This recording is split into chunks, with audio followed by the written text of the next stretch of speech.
musical linguistic objects. Health machines.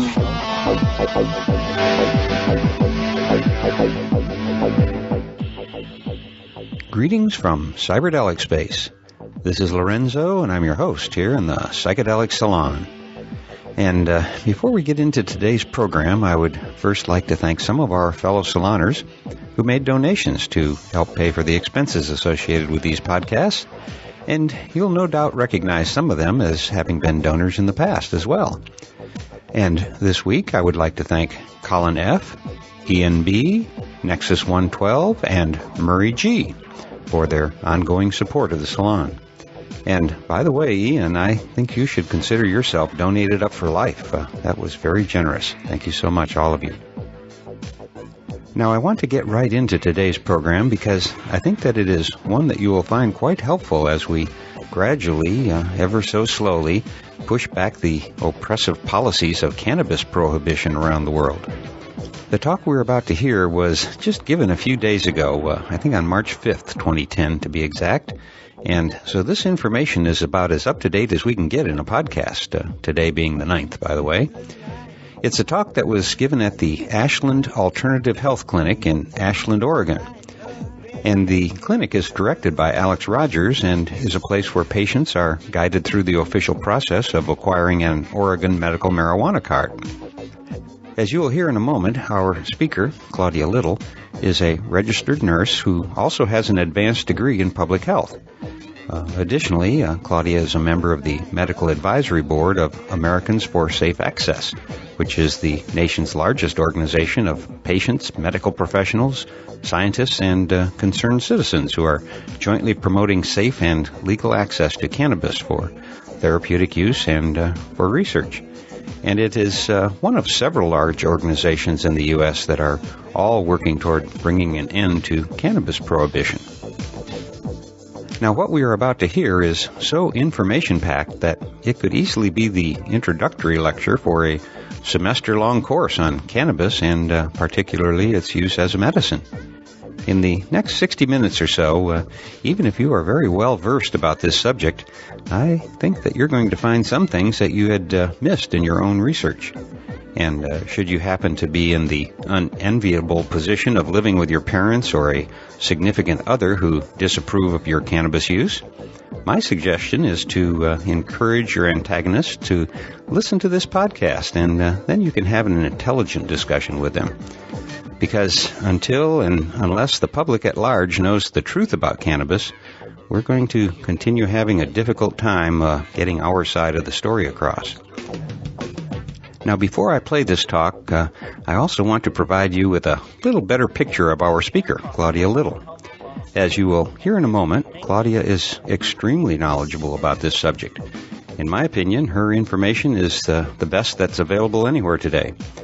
However, I feel that I should also explain my personal relationship with Claudia and her husband, Ron, who you'll hear at the end of this talk when he talks about the workings of various kinds of vaporizers.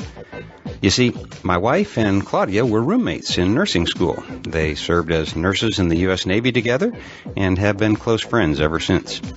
And there was a period several years ago when my wife and I found ourselves, how shall I say it, without a place of our own to live. And for about 8 months, Ron and Claudia shared their home with us, providing us a chance to regroup and get back into the fray once again. In short, Claudia and Ron are among our closest friends, more like family, actually. So without any further ado, now let's join Claudia Little as she shares some very important information about what may be the single most important plant that we know of. Without further ado, Claudia Little. Give it up. Well, hi. I haven't done one of these classes before, so you're my guinea pigs here. Everything I talk about you'll be able to access with links to all kinds of studies. So if if anything especially piques your interest, you'll find it listed here, and you can really delve into it a lot deeper. So that, if you want, I'll send each of you a copy to these links. So anyway, I'm 64, I'm a grandma, and I'm an outspoken medical marijuana activist. So what happens to make somebody like me really get up and speak before city council people and to the media, which I used to do in San Diego before we moved up here a few years ago? It's almost always some kind of personal incident that causes somebody to really get passionate. And so I'm just going to go through a little of my personal history to kind of tell you where I'm coming from on that. I went to college in the 60s, so a lot of people were loved children then, and we had flowers in our hair and all that. Although I didn't, I was really a straight laced kind of person, and I graduated with a Bachelor of Science in Nursing in 67, and then I went right into the Navy Nurse Corps as an officer. So I'd tried smoking cannabis in college. I'd had a joint and didn't really have any feeling from it. I think a lot of us had that experience the first time we tried cannabis.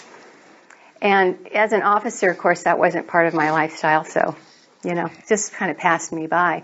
But, Vietnam War, I joined the Nurse Corps, and it was like, I wasn't for the war, but they were helping me get through school. So anyway, after I got out of the Nurse Corps, I worked for a while and got a Master's of Public Health from Tulane University, and decided after that I really wanted to be a nurse practitioner.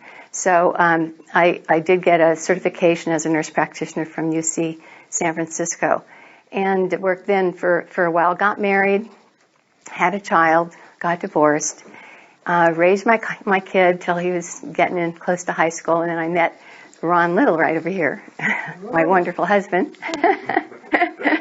and that was in the mid-90s.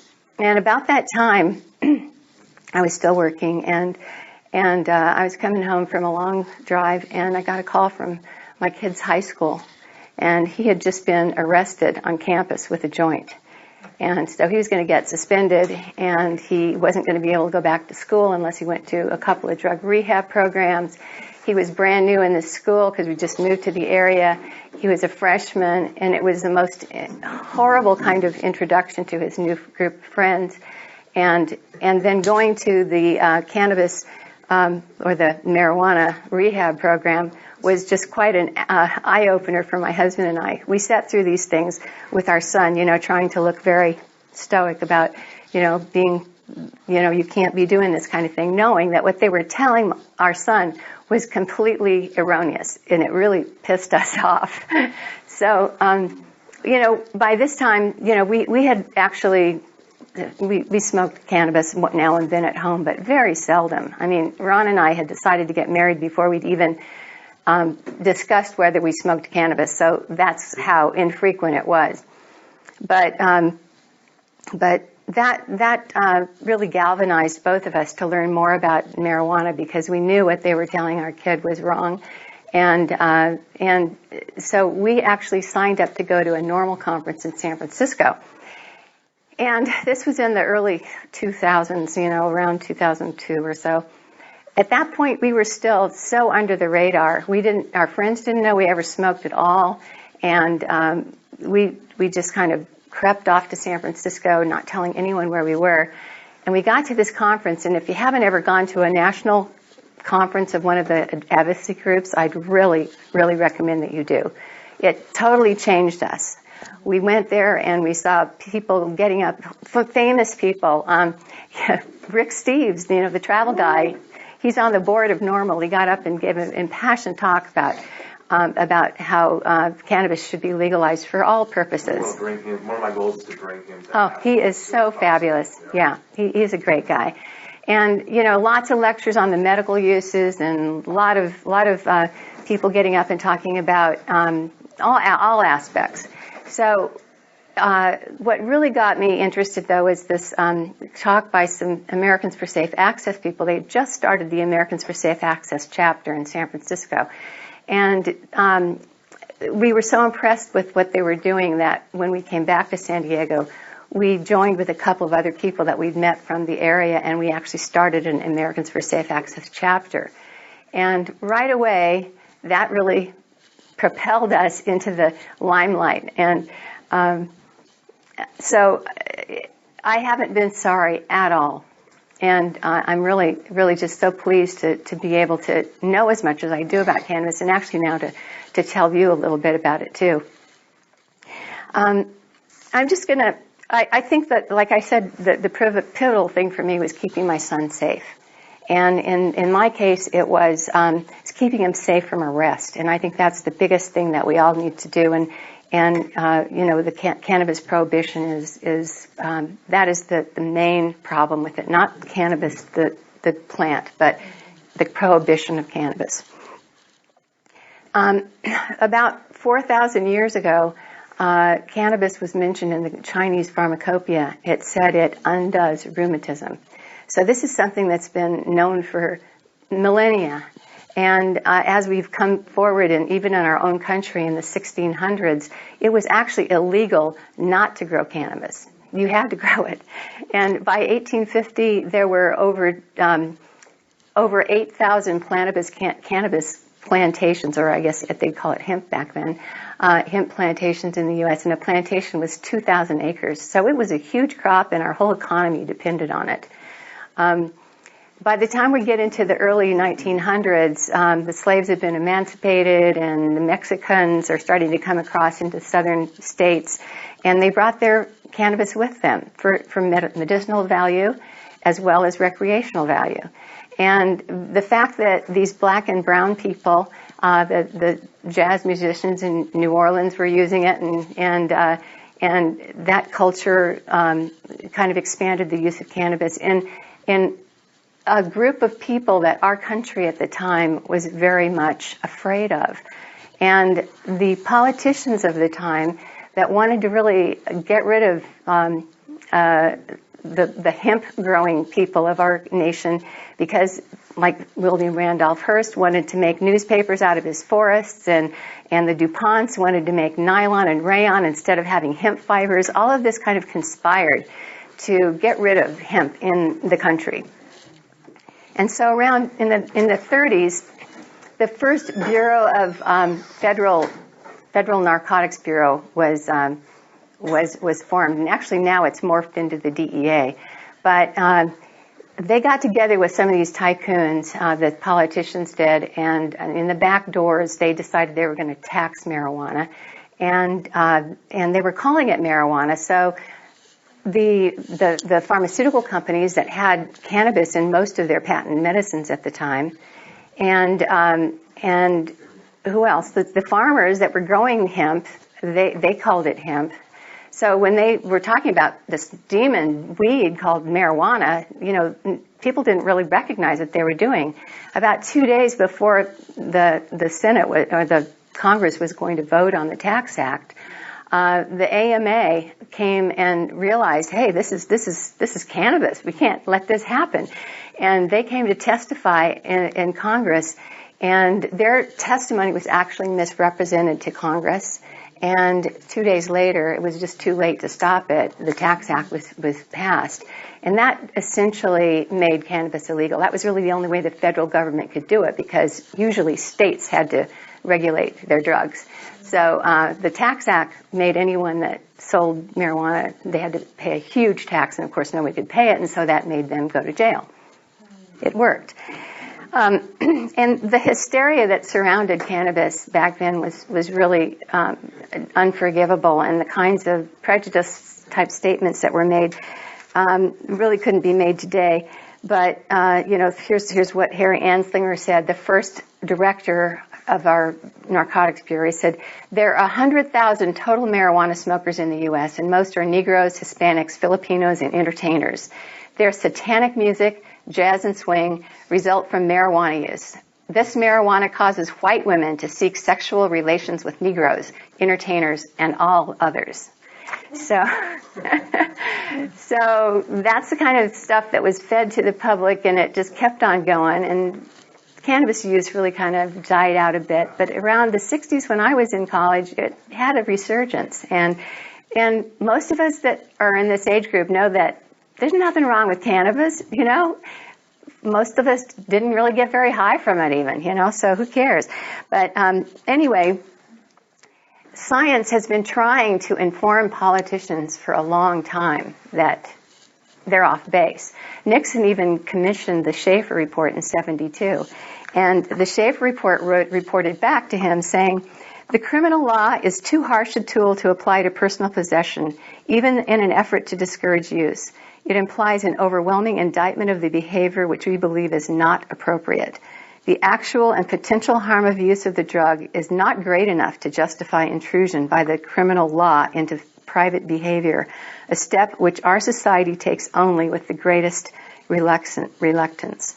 So Nixon got the report, totally ignored it, went forward with the drug war. In 1988, the DEA's own administrative law judge, and probably a lot of you heard this, he actually told the DEA head, marijuana in its natural forms is one of the safest therapeutically active substances known to man. And this was based on a lot of science that was accumulated at the time and summarized by the law judge to his boss. That was ignored. As late as 1999, the Institutes of Medicine on a federal level gave the report saying, and they affirmed that marijuana and its constituents possessed numerous therapeutic properties, including the ability to control pain, nausea, and anxiety, and to stimulate appetite. So you can see that all the scientific information that we'll be talking about today falls on deaf ears.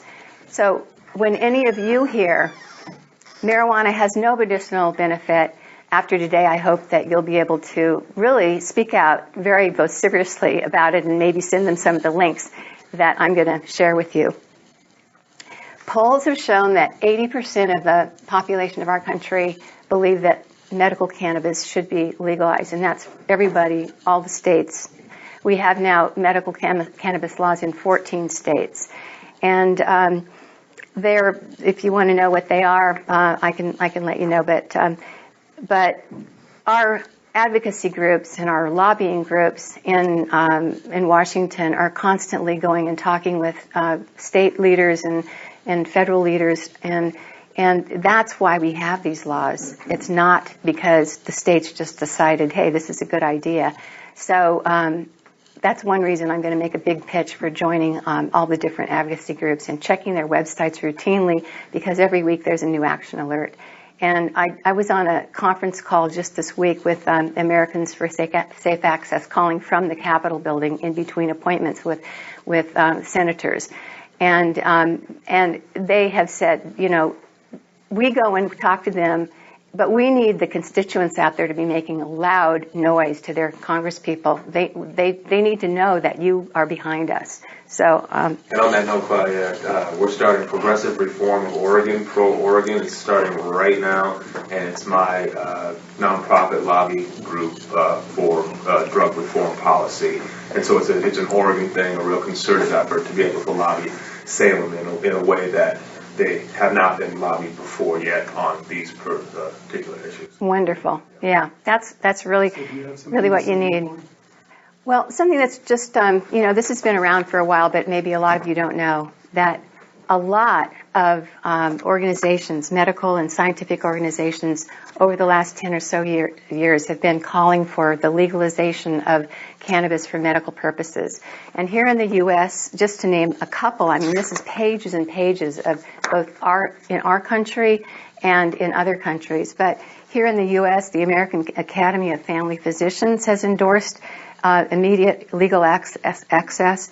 The American Nurses Association, the American Public Health Association, and most impressively and most exciting for me is that the American Medical Association, the AMA, in November just called for rescheduling of cannabis and endorsing its therapeutic value. And this was just in November, and I'm actually on the medical advisory board for Americans for Safe Access, and one of my fellow members is a member of the AMA, and he's the one that actually got this resolution passed. So you can see that these advocacy groups have a tremendous influence on what's happening in our country, and I'm really, really happy about that. This is another thing that you'll find on your list of links, and this is a beautiful compendium of information on recent research. This is all research that's been done in the last 10 years on medical cannabis. And you can see just from the diagram here, lots of different ways that it's used. This is the kind of thing that you can print out and take to your doctor, especially the ones that don't think think this is all mumbo jumbo. The organizations here, the literature that's listed in here is all annotated, and they can look up the references. And if they look at it online, they're all links that you don't have to really go anywhere. They're just right there for you. You're being spoon-fed, so it's beautiful. The reason that a lot of physicians don't believe in cannabis as being a therapeutic and don't want to get involved is well, for one thing, they're afraid. And I was going to tell you about this later, but I'll tell you right now.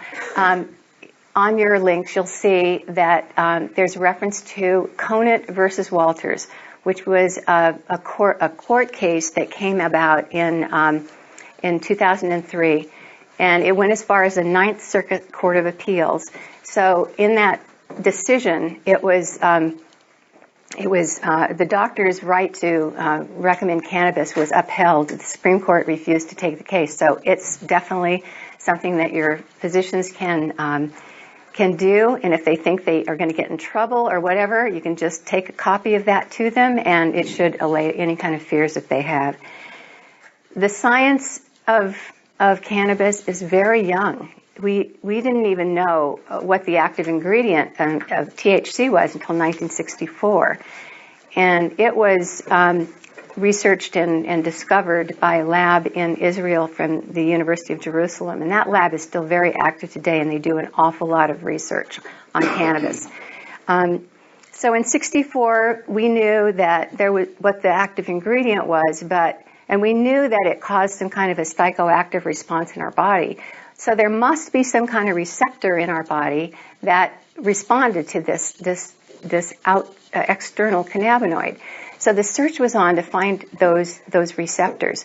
And it wasn't until 1988 that the CB1 receptor was found, which is in the brain. And it's all throughout the brain and the central nervous system. And this little diagram shows a lot of different areas in the brain and what they control. So a lot of the psychoactive and even some of the therapeutic aspects of cannabis are controlled from the brainstem. And that CB1 receptor was found, and that is mostly in the central nervous system. But we didn't know until a couple of years later about the CB2 receptor, which is in the immune system. So the hunt was on for, if we've got this receptor that this external cannabinoid works with and causes a psychoactive response and other responses too, then there must be something our body produces that link up to this, or why would we have a receptor? But it wasn't until 1992, that's not very long ago, that we found our own internal cannabis-like substance was found, and they called it anandamide, and that's Sanskrit for bliss, which is really appropriate. It was a couple of years after that, at UC Irvine, that a second endocannabinoid was discovered, and that has a really long name that people have shortened to 2-AG. So we know that we have two internal cannabinoids, and it's suspected that there are at least a couple more, but they have not been actually identified yet. We know they're there, but it'll probably be a few more years until we find those. But people are definitely actively looking for these endocannabinoids. There are lots of different cannabinoids in the plant. The plant has about 60 cannabinoids. So very simply how it works in our body is that when we have pain or nausea or all the other things that cause dysphoria in our bodies, our internal cannabinoids are activated, and they're really trying to overcome that. And eventually, most of us do get some relief from our pain or our nausea or whatever. That is our endocannabinoid system. So when you take external cannabinoids and you smoke or eat or whatever, that augments the system and the effect is amplified. So in most cases, people find that if they, let's just take mood, for instance.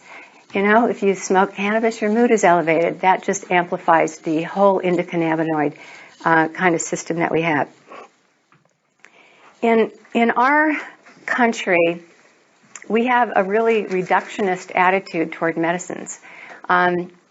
Most of our, actually maybe not most, but a good percentage of our medicines are plant-based. Aspirin for one, digoxin, atropine, morphine, vincristine, and Taxol for chemotherapeutics. You could go on and on. And how we work things in America is that we identify the active ingredient. The pharmaceutical companies then synthesize it in a lab. They put it into some kind of pill form or injectable. They concentrate it so it's really strong, and then they patent it, and then you get it as a prescribed pharmaceutical. This is a really different approach than Eastern medicine. And a couple of years ago, Ron and I went to Vancouver, and Chinatown was really interesting, and they have a couple of pharmacies there. And we were just blown away walking around Vancouver in this pharmacy, looking at the jars, big jars of roots and leaves and all kinds of mushrooms and different kinds of things. And people were in there buying those things and from a doctor's prescription. So those are whole plant medicinals. There are far less side effects with the whole plant medicinals. There's a synergy that happens when you use whole plant. And most people that are using cannabis, a lot of times you'll hear the argument, well, we need it to be FDA approved, and, why are they having to smoke it when they can use Marinol? In fact, there is actually a initiative circulating signatures right now to outlaw our cannabis law here. I don't know if any of you are aware of that, but they want to say, okay, well, we recognize the medicinal aspects of Marinol. It's actually a class 3 drug, which is not highly regulated like a class 1 is, which is considered the most dangerous. They've allowed Marinol to be a class 3 and prescribed by a doctor. Most patients that have tried it don't really like it because it's unopposed THC. And unopposed THC causes anxiety and paranoia and agitation, and it's just not very comfortable. It doesn't have cannabinoids either, does it? That is a cannabinoid, yes. Does it? THC is a cannabinoid, yes. And it's the psychoactive cannabinoid. The plant has a lot of different cannabinoids in it, in addition to THC. Yeah, good question. Can I share a quick story? Sure. I went to Mexico, and the reason I initially started doing it is I would break into hives. I'm just allergic to have chemical sensitivity. Yeah. And I'd have to go get injections of steroids every month, and a friend of mine suggested I try marijuana, and as I was getting the hives, I did, and they went away. And we kept watching the cycle. Every time I'd get it, I'd try it. And so I worked with my doctor for a year, and we noticed there was literally no explanation for it other than that. So I was going to Mexico, and she gave me a prescription of Marinol. Oh. Well, I took it down there, and I got hives while I was taking Marinol. And fortunately, we were staying with a Hispanic family who had a teenager, and my teenage daughter goes, "Mom, I can get you some, right?" So the boyfriend goes out and gets me some, right? And I was broken into hives, and I did the and they were gone overnight. Wow. And it just, they're instant. I used to, I get them so bad on my face that I couldn't see out of my eyes. It's just horrible. But the Marinol clearly does not work the same. You're right, and that is so interesting that you said that, because the other cannabinoid that is a very active one we know a lot about is cannabidiol, and it works on the immune system. And what you had was a histamine reaction, which is kind of an autoimmune kind of reaction. It's cannabidiol. Yeah, they call it CBD, and obviously that's the ingredient that you needed. I have autoimmune disease, and since I've taken it, I had all my blood work was out of whack on so many different things, and my blood reports come back completely clean now. Yeah. Well, the CBD is not psychoactive, And yet it works with the plant to give all those wonderful other kinds of benefits, especially for all the autoimmune diseases. And it's being used very effectively for rheumatoid arthritis and Crohn's disease because it downregulates inflammation in a beautiful way. Yeah. So that's a really great first-hand account of Marinol right there. Yeah. And besides, when you take Marinol, it's actually prescribed for nausea and vomiting. And if you're taking it orally, you're going to throw it up if you're having a bad case of that. It takes a long time to get some response from too, because it's ingested and absorbed through the GI tract, so it's not going to work very quickly. It's just psychoactive. Exactly. Yeah, it does have THC does have other medicinal properties, though. It's not just that it's psychoactive. It definitely has medicinal properties as well.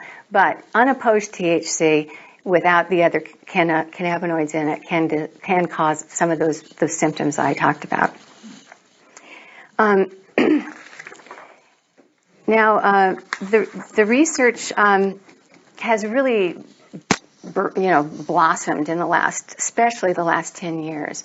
And in 1996, when Prop 215 was passed in California, if you Googled cannabis research, you would have gotten about 250 journal articles that were published. And in 2008, if you did the same thing, you would have gotten over 2,100 journal articles. And this isn't just newspaper. This isn't newspaper articles and sensational articles. This isn't High Times articles. This is scientific journals that are with respected credentials from universities around the world and the U.S. It works for all kinds of symptoms, and I'll just go through a list here. Glaucoma, appetite, stimulation, nausea control, pain, all sorts of pain, especially neuropathic pain and inflammation, such as arthritis, multiple sclerosis for spasticity, pain management, seizures for epilepsy and movement disorders, Alzheimer's disease, GI symptoms and problems, Tourette's, insomnia, lots of other things. They don't have depression on here. I think that's a really big one, too, that is always left off of lists. But I think all of us know how much help it gives us with elevation in mood. And the reason that it works so well in so many places is because we have these CB1 and CB2 receptors all over our bodies. It's in cartilage tissue. It's in the cardiovascular system. It's everywhere. So when people say, well, it can't work for all that stuff, okay, maybe appetite and pain, but that's about it. Well, I'm sorry, that's not the whole story. I really had to stop myself from putting all these different studies on the links list, but one of the really important ones that I think that didn't make the list was where they've bred mice that didn't have the endocannabinoid receptors, and those baby mice that are born without a cannabinoid system die. You have to have cannabinoids to thrive. You don't eat and you don't gain weight, and the baby mice just completely die off. So that's why, again, that this works with so many different systems and in so many different disease states. One of the most exciting things is that not only is it good for symptom relief, but there's lots of new research in the last 10 years on its anti-cancer effects and its ability to modify disease. It's neuroprotective. We know that it can actually help nerves regenerate. So in patients with Alzheimer's, a girlfriend of mine used to be so afraid of using cannabis because her mom had Alzheimer's, and it was like, oh, I don't want to do that because I might fry my brain and get even worse. Just the opposite. Cannabis is a neuroprotectant, and they've been able to show that it grows baby mice nerve cells in their brains. Let's see. I'll get to that in a sec. Okay, so we're talking about the anti-cancer effects. In 2005, one of the most definitive studies ever done on cannabis came out of UC Los Angeles. done by Donald Tashkin, who was the darling of the National Institutes on Drug Abuse. That is the organization that funds almost all of the cannabis research in the country. And he gave his findings at a medical meeting, and what the study said is that marijuana smoking was not positively associated with cancers of the lung or upper or aerodigestive tract, even in individuals who were heavy daily smokers. He quoted 22,000 joints in their lives. He looked at people who really used a lot of it. What they found was that these patients actually had less lung cancer than non-smokers of any substance. Yeah, so at the meeting, he had to admit at the meeting that it could create a protective effect.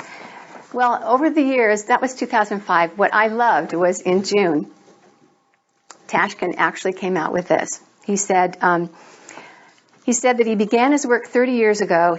When he did, he opposed legalization because he thought it would lead to increased use, and that would lead to increased health effects. However, now he admits his decades' worth of scientific research revealed the opposite conclusion. And what we found instead was no association and even a suggestion of some protective effects. Now, these are patients that were smoking it, not vaporizing it. So, when you hear, well, smoking is so bad for you, quote that study. Yeah. I'm so fascinated with that study. Did they go on to people's testimony, or did they use Nida's farm in Mississippi for the? Yeah, no, they didn't know where the patients got their marijuana. Okay. This was looking at 2,000 patients. Oh, actually, about 2,500 patients, based on their histories. And so in California, so one could assume that they did use Nida's test sample, that the results might not have been the same because of the lower grade of cannabis. Yeah, that's interesting. I don't think that would have made a difference because actually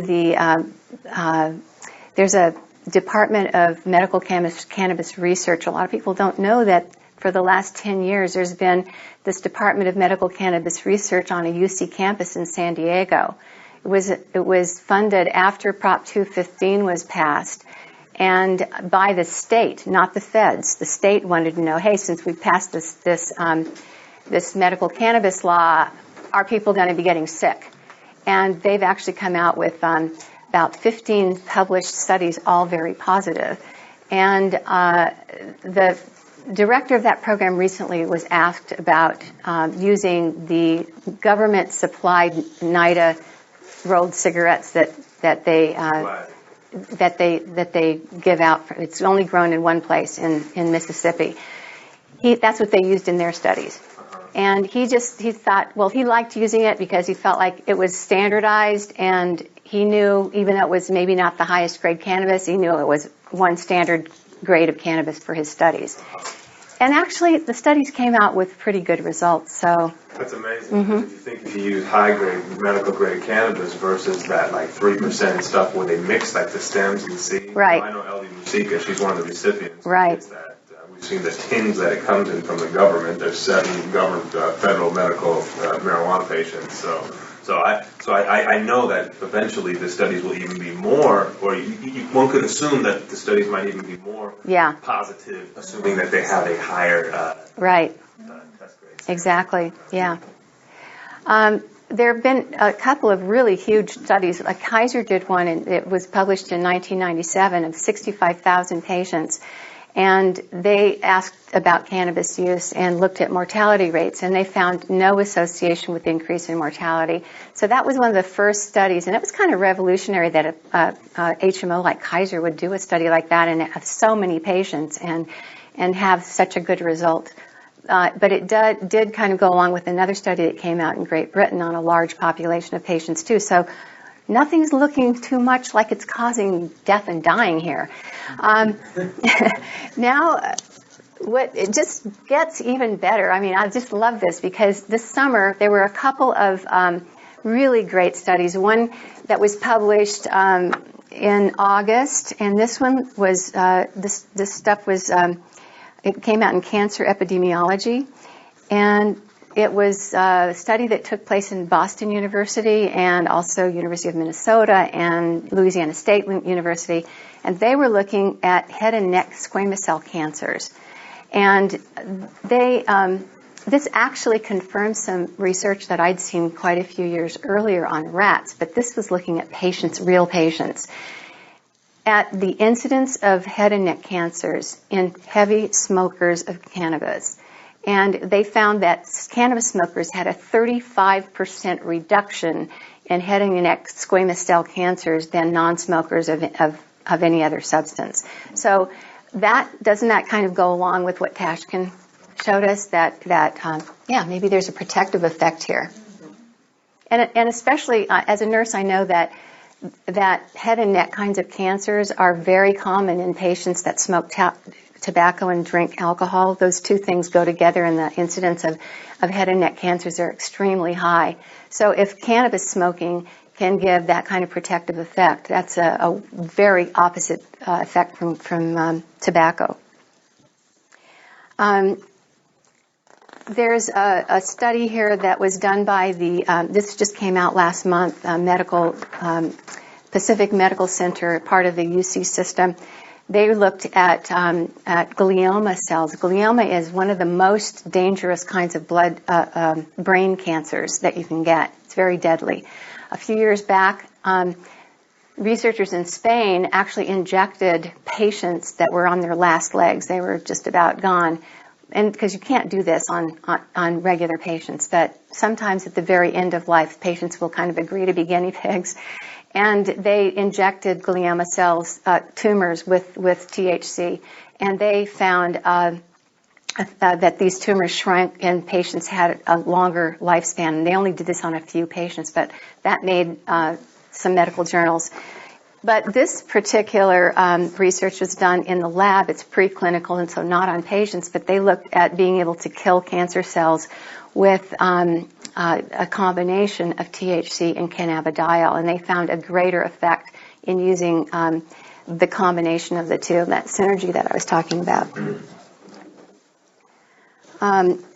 There was a New Zealand study. This was just this past summer on lung function, and they looked at patients that were lung capacity, forced vital capacity, total lung capacity, functional residual capacity, and they compared it to people that didn't smoke any kind of tobacco.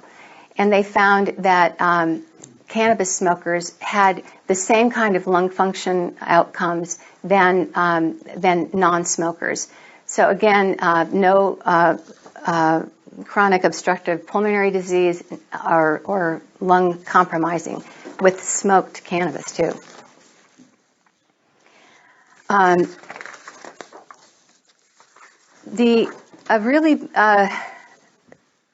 Something that made the actual mainstream news, and I call Huffington Post mainstream news these days. It's about the only news I care to look at. But anyway, I did hear it as I was driving along. I heard it on NPR too, that the research arm of the UC system that's down in San Diego, the Center for Medical Cannabis Research, just came out with a couple of their final studies, because now they're losing their funding. It's been over 10 years that they've been going, and they have a couple studies to wrap up. But they've used the smoked cannabis, and they reported on these two final studies that looked at neuropathic pain and the spasticity of multiple sclerosis. Oh, I know what I was going to say. They're considered gold standard type studies because they're randomized, placebo-controlled type studies, and they followed patients for quite a while. And because these are the kind of studies that the FDA always says they have to have, that really kind of made the news. I mean, this isn't new information to someone that's been following the research. It's been out there, and it's been written up in magazines and published and everything, but the fact that a state institution that followed all the rules came out with these positive results was really newsworthy.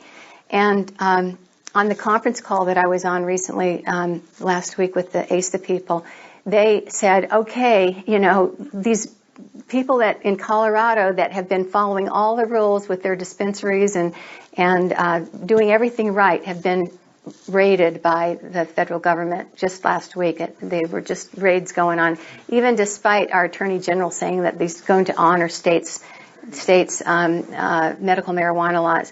Well, we have a new DEA director. Her name is Michelle Leonhardt, and she's a real drug warrior. We're not happy that she's our new DEA director.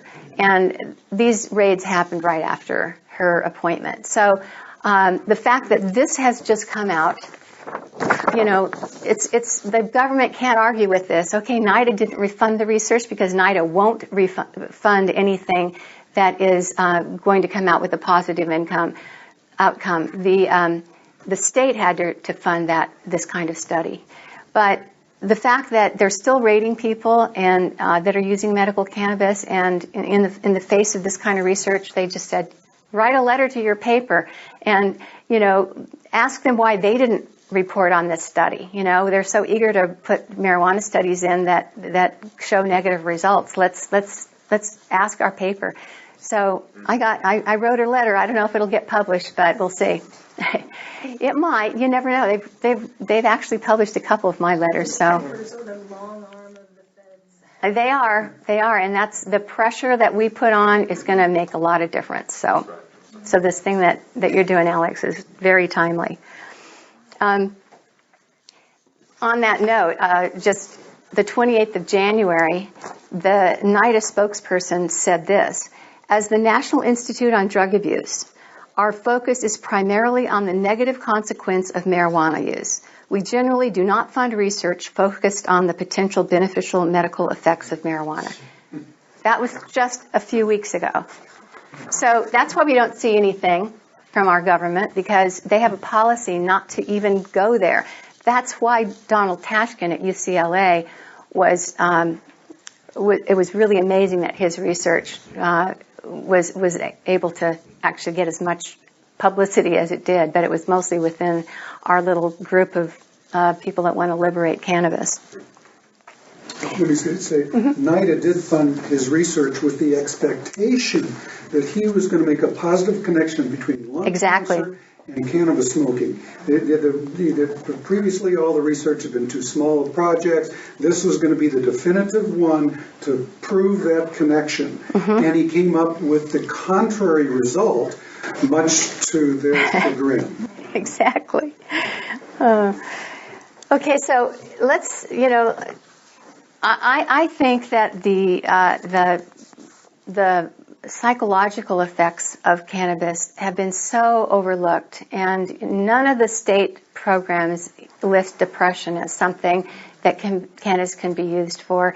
And you'll hardly ever, people stay away from that. So what's wrong with euphoria? That's what I want to know. I think it's very obvious to me that when I smoke or vaporize with cannabis, I feel better already. I just have a lifting of mood.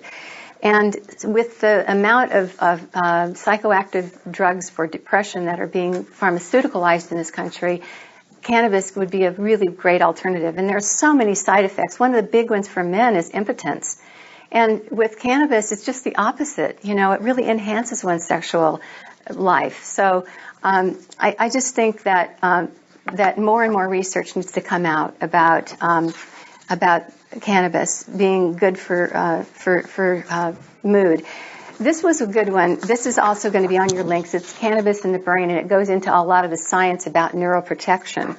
But the very first paragraphs cited research at the University of Saskatchewan that looked at newborn mice, and it says that the university found that the administration of cannabinoids in rats stimulated the proliferation of nerve cells in the hippocampus region of the brain and significantly reduced measures of anxiety and depression-like behavior. So, okay, if it's good for rats, I guess it's good for us too. So when you see things like that, when I see any kind of thing that talks about depression being ameliorated in humans, I go right for it. So this came out in November, It was done at the University of Oslo, and it looks at the use of cannabis in neurocognitive functioning for bipolar disorder, and it showed that patients that have bipolar disorder have a greatly increased relief of symptoms. In the study also, they looked at schizophrenia, and they didn't find the same relationship there. So have many of you heard about the controversy about cannabis and schizophrenia? Well, if you haven't, you may, because that seems to be the last bastion of where the attacks are coming from. With all this research about the medicinal benefits and really almost any scientific paper that you write isn't going to say anything about the negative effects of cannabis.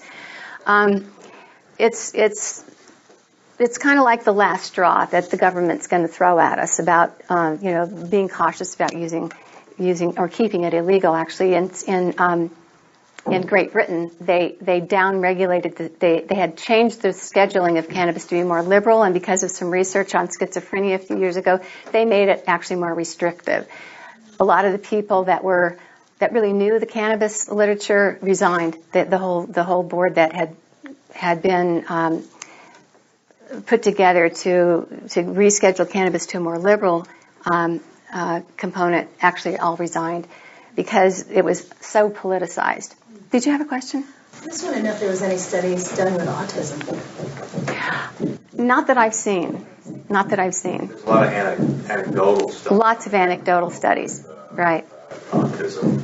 There's just a Good Morning America or Today Show or something. Some gal had her 10-year-old kid, and it was brownies. She had brownies in like the day show, and she was saying this is the best thing for his autism. He can actually interact a little bit now. He's not as in conflict with himself. And, that's going to be a big thing. I think that really will be. I had the privilege of knowing a researcher named Claudia, an MD at USC, and she used cannabis in her practice for children that had ADD, and it was very controversial. She was actually called back to testify in Washington to the health department or the Senate Committee on Health or whatever. That there is a huge benefit for people with ADD because they're so scattered and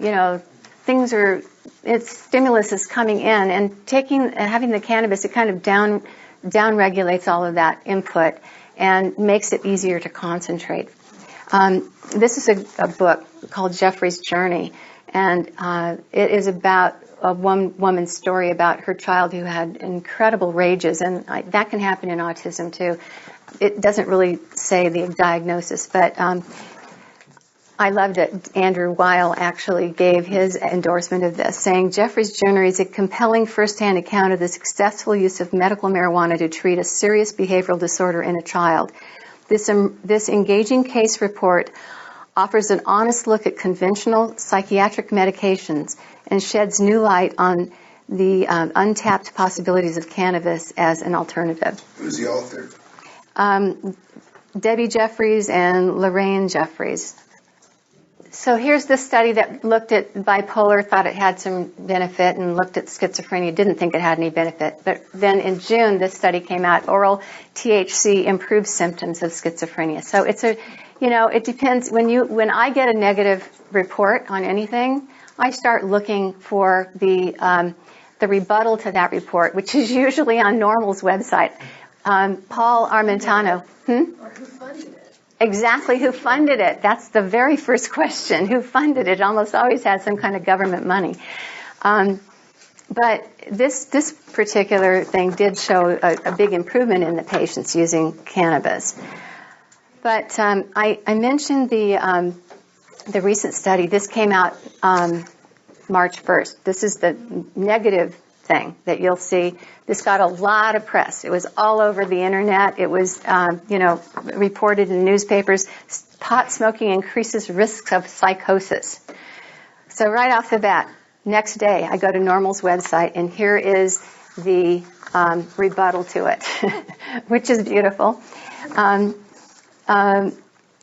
it quotes this article. So this came out March 1st. This was actually even ahead of that. So this was in February, the middle of last month. It said, and so it was before this was even on the newsstand. And this was published in the Journal of Addiction. Supposed marijuana and schizophrenia link overstated.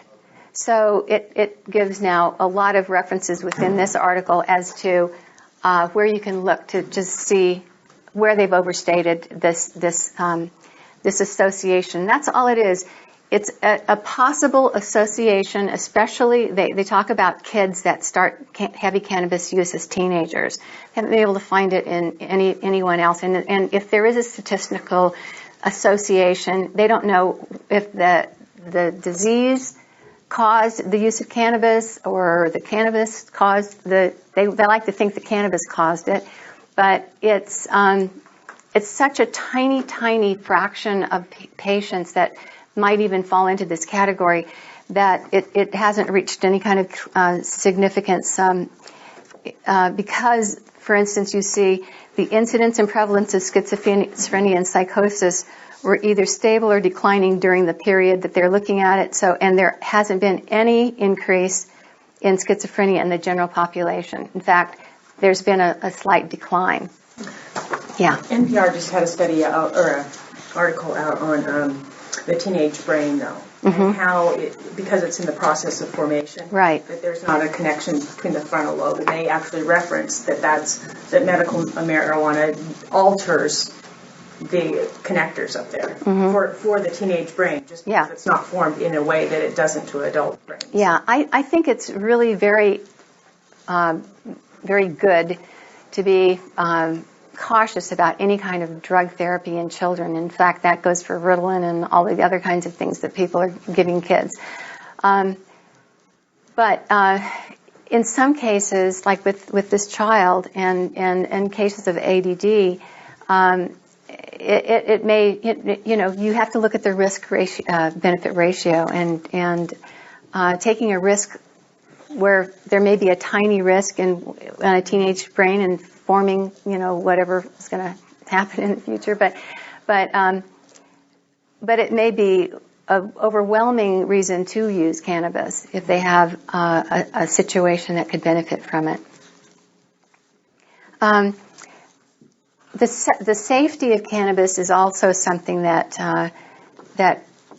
people have looked at, and our government always tries to tell us that it's so unsafe. But this particular graph, which I know it's probably a little hard to see from where you're sitting, but it was done by the National Institutes on Drug Abuse as well as UC San Francisco. So these are very reputable sources. And here's cannabis over here. They're looking at nicotine, heroin, cocaine, alcohol, caffeine, and cannabis.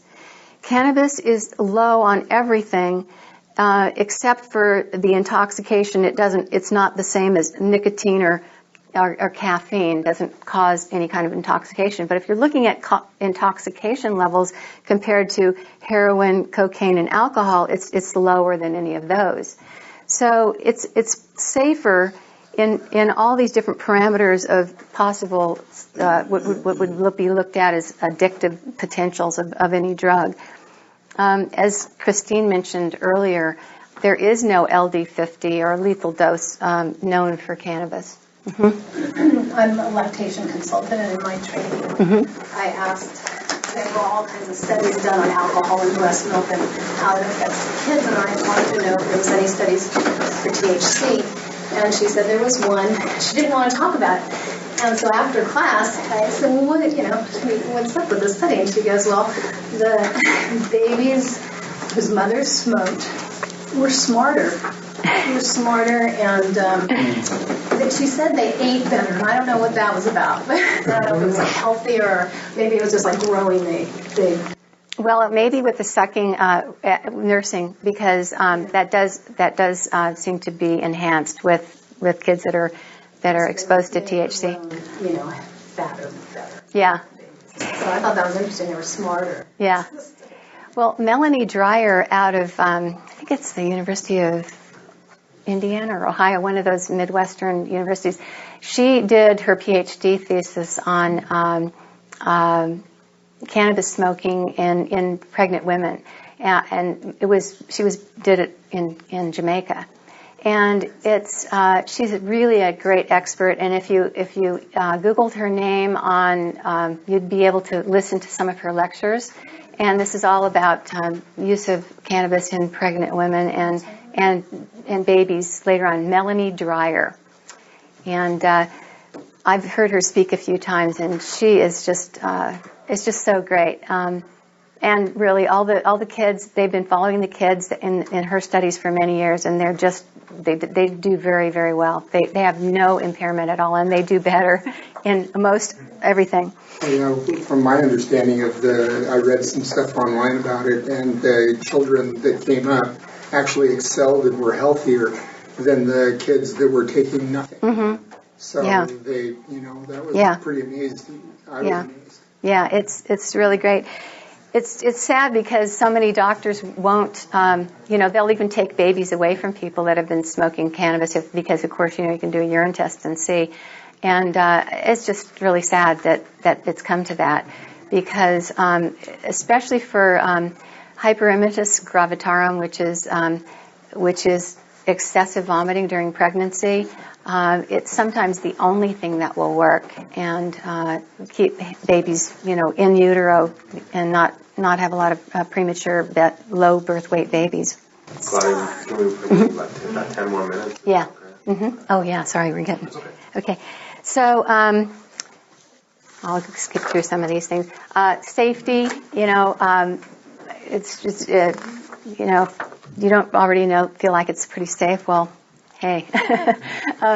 But this one, I really loved this study from UCSD. This was in August. Looked at binge drinking in college kids. This is done through UCSD and San Diego State. And they had a definition for binge drinking, quite a few drinks in one period of time, and they looked at the brain matter of kids that had the binge drinking. In 8 different brain cell regions, they had white cell damage. But the kids that smoked cannabis and drank at the same time had protection in 7 of the 8 areas of the brain. So that is have a joint with your wine, Yeah. Yeah. I've just read recently about a fellow in Canada by the name of Rick Simpson. Yes, uh-huh. Do you have any information on him? I don't have any information here, but I think Alex can talk about Rick. I can tell you later if you want to. Okay. But Rick Simpson, he's just making a highly concentrated hemp oil, and in Canada, and he gave it out to thousands of people.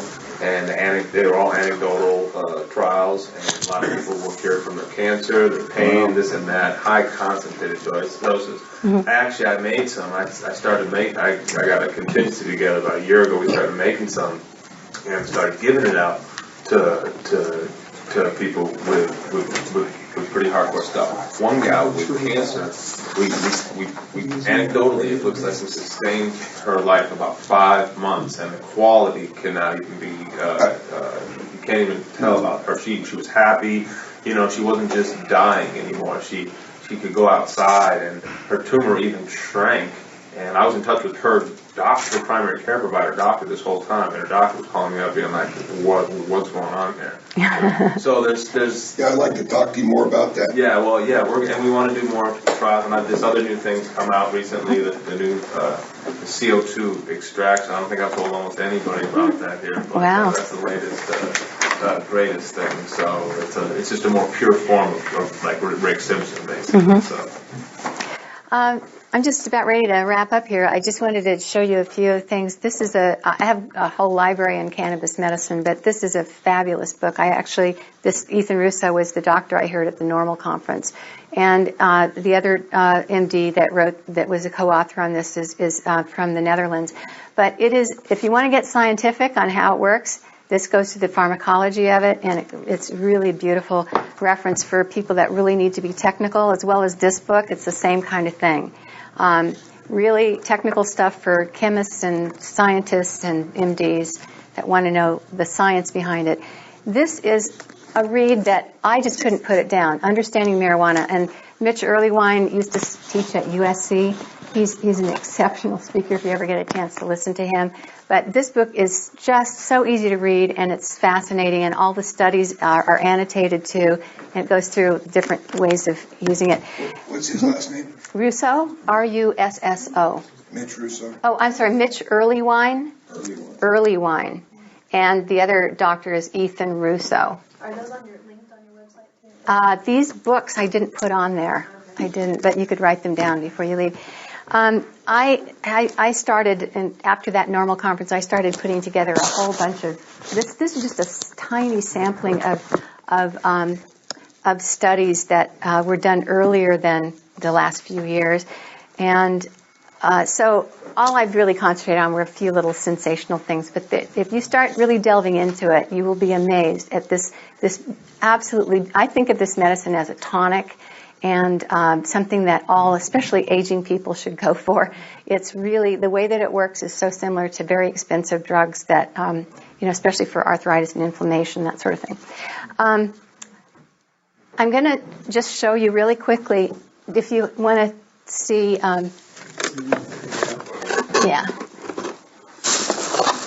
the practical aspects of administration.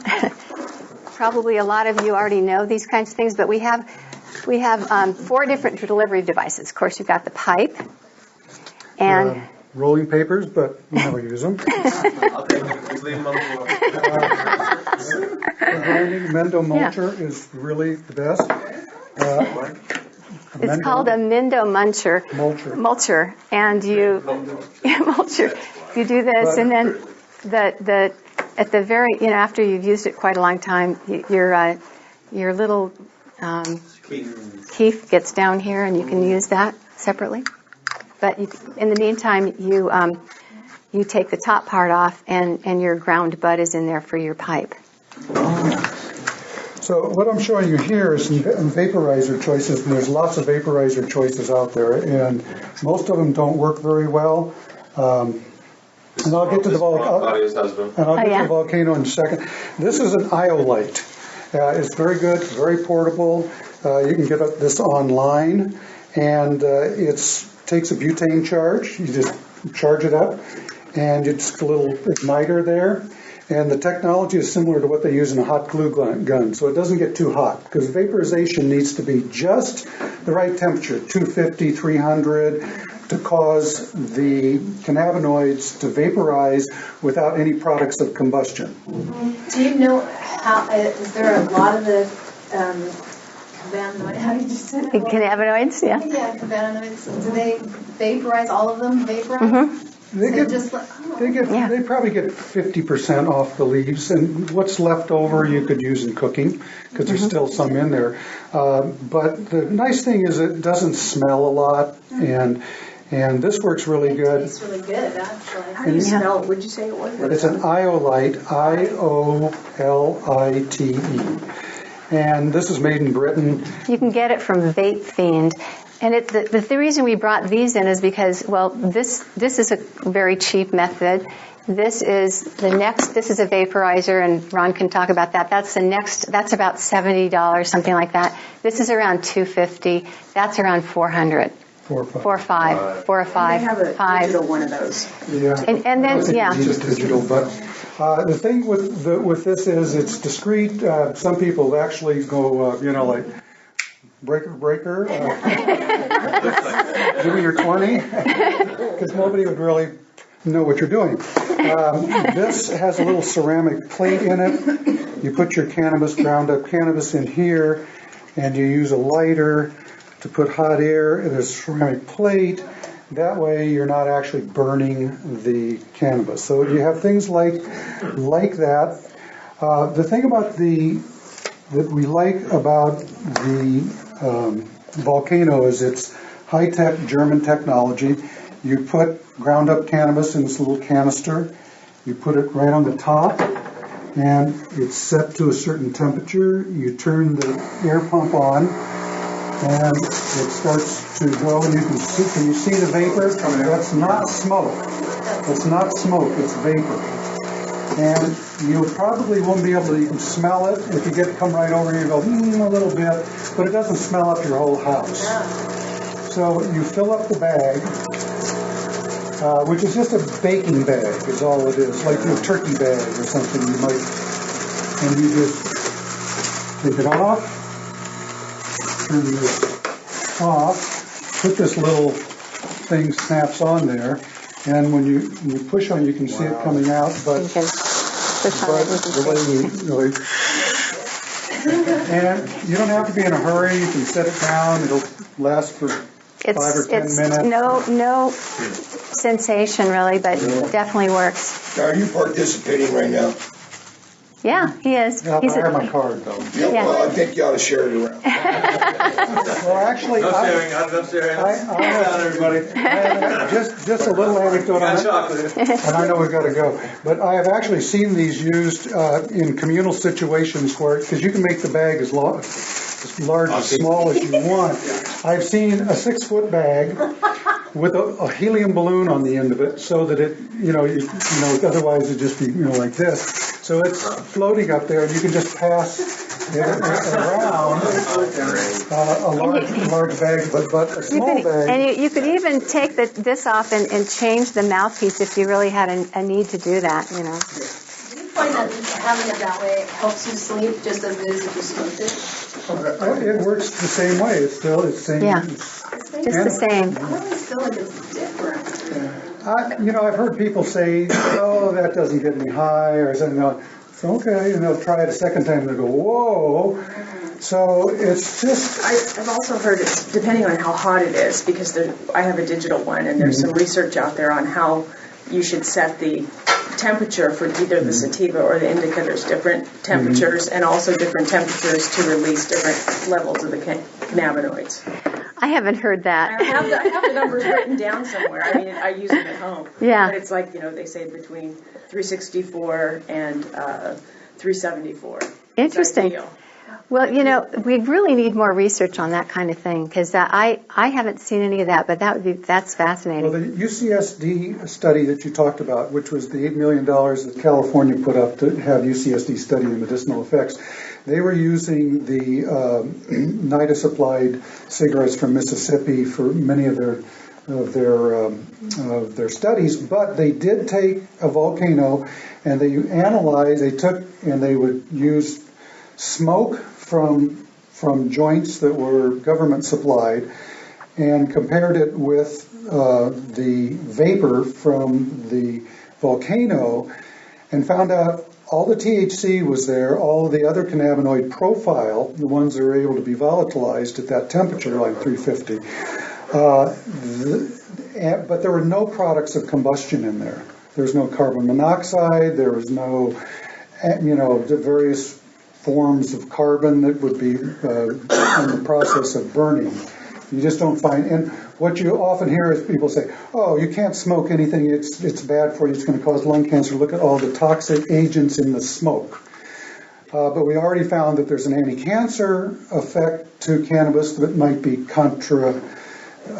working against the possibilities that some of the nasty ingredients that are in smoke.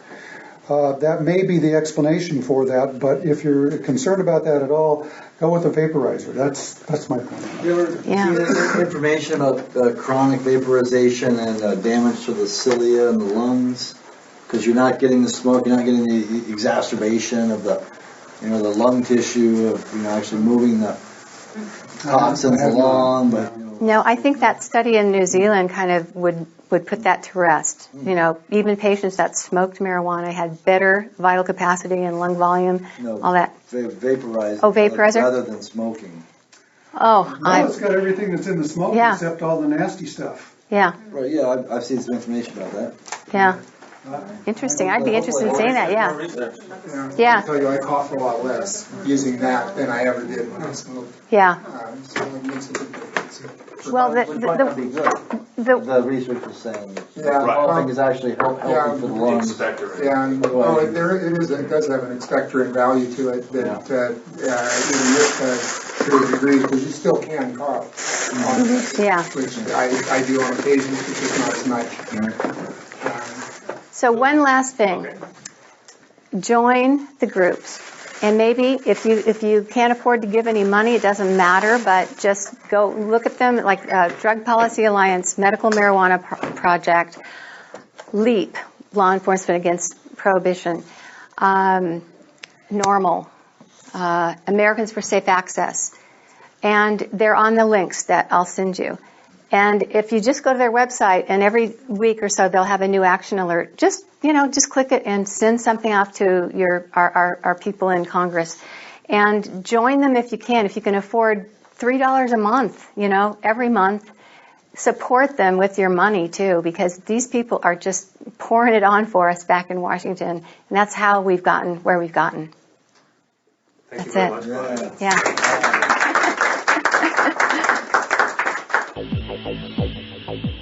You're listening to the Psychedelic Salon, where people are changing their lives one thought at a time. So, do you now feel a little better prepared to debate the issues of cannabis prohibition?